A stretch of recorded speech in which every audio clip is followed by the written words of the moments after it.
When people hear the term feminine energy, it can bring up a lot of assumptions. Some people associate it with gender roles, with emotionality or softness. And some people feel immediately excluded by the term altogether.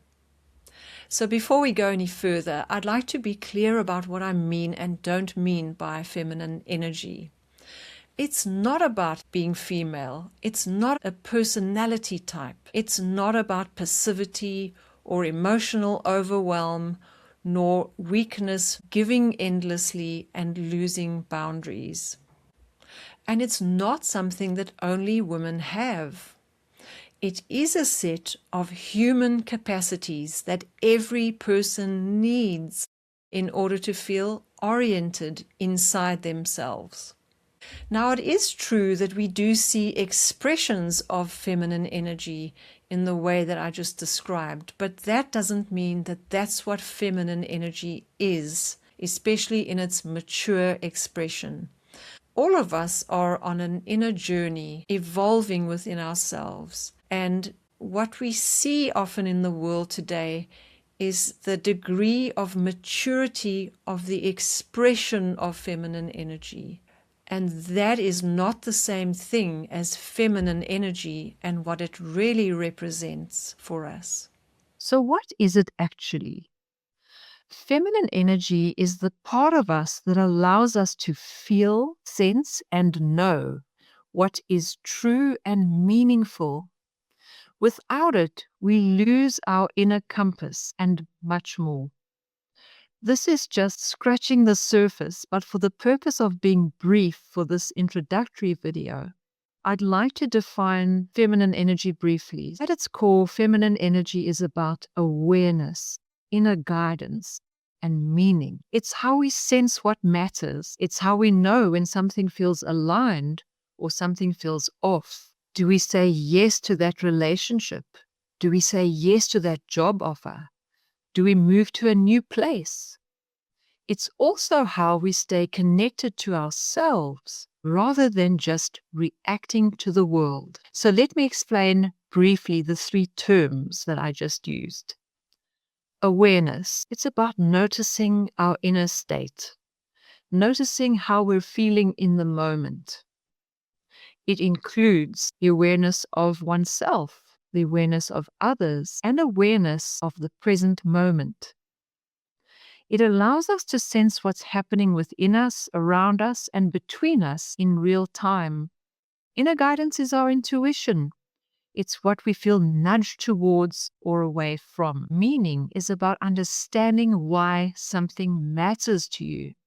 And these three qualities naturally deepen our relationships because when we're connected with ourselves, we're more able to truly meet and understand others. So how does imbalance show up in everyday life? Well, when this aspect of ourselves is underdeveloped in men or women, it can show up in everyday ways such as difficulty knowing what you want, feeling busy but empty, over-reliance on external validation, chronic uncertainty despite competence, losing touch with your own needs, undervaluing yourself. A quick story from my own life. In my 20s, I was very analytical and left-brain focused, studying science at the time. I remember stopping one day and marveling at how people just know when enough is enough or too much is too much of a thing. Because there's not something you can see externally. It's something internal. And it was only later, when I became more balanced, that I realized that this level of self-awareness is one of the superpowers of inner feminine energy. See, because when we are in touch with ourselves, we know how we feel.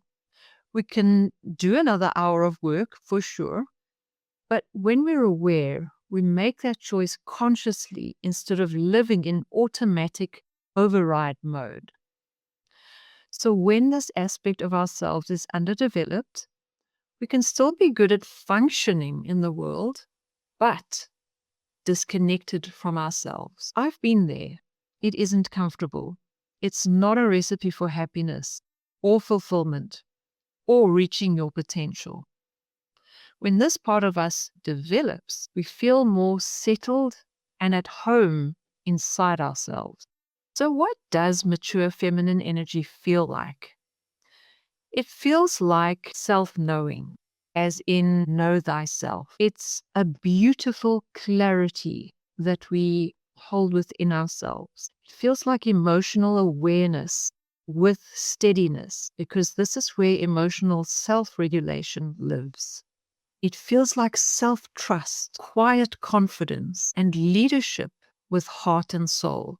It's openness and receptivity, but without becoming a doormat. And it's also the space where creativity, insight, and new possibilities can emerge. Mature feminine energy doesn't eliminate all difficulty from our lives, but it makes life richer, more enjoyable, and more deeply fulfilling. And so, if we value happiness, peace, connection, feeling aligned with our life's calling, then this is a dimension of our lives and ourselves that we must reconnect with. Let's bridge this now to the next video. Where to from here? I will say that feminine energy, while it gives us that awareness and that guidance in life, on its own, it's not enough. In the next video, we'll look at masculine energy and why structure, action, and implementation are just as essential. So I'm hoping that so far, what you're getting from this is that balance comes from integration, not choosing sides. We truly need both sides of ourselves to have the best experience of life that we can possibly have. So in the next video, I'll be talking about what masculine energy is. And in the video after that, we'll talk about why inner balance may just be the most important life skill for this time in our history. And in the final video of the introduction series, I'll be talking about what inner balance will feel like and what it can help you with in your own life. If you've enjoyed this so far and want to know more, click on the link and I'll see you in the next video. Thanks for watching.